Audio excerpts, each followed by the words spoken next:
Personal na pinangunahan ni Police Brigadier General Jason L. Capoy, Regional Director ng Police Regional Office 8, ang accounting ng matauhan ng Reactionary Standby Support Force at iba pang personnel ng Police Regional Office 8. Pati na rin ang inspeksyon ng mga search and rescue equipment na sinagawa sa Police Regional Office 8 Gym, Camp Ruperto K. Cangklon, Campetic, Palo, Leyte. Nito lamang ika-25 ng Setyembre taong kasalukuyan. Ang aktibidad ay bahagi ng pinaigting na paghahanda ng Police Regional Office 8 sa posibleng pananalasa ng Bagyong Upong sa Eastern Visayas. Bilang bahagi ng kanilang disaster preparedness plan, inilagay sa full alert status ang 1,757 na miyembro ng RSSF. Nakipag-ugnayan na rin ang Police Regional Office 8 sa mga lokal na Disaster Risk Reduction and Management Councils upang matiyak ang kahandaan ng kabuuang 2,222 evacuation centers na magsisilbing pansamantalang tirahan ng mga pamilyang maapektuhan ng kalamidad.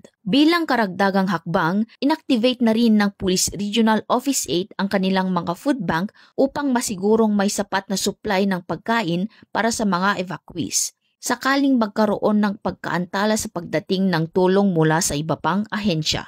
Binigyang diin ni Police Brigadier General Capoy ang kahalagaan ng maagap na pag-aanda upang masigurong mabilis, maayos at epektibo ang pagtugon sa anumang sakuna. Nananatiling matatag ang Police Regional Office 8 sa kanilang layunin na protektahan ang buhay at tiyakin ang seguridad at kapakanan ng komunidad.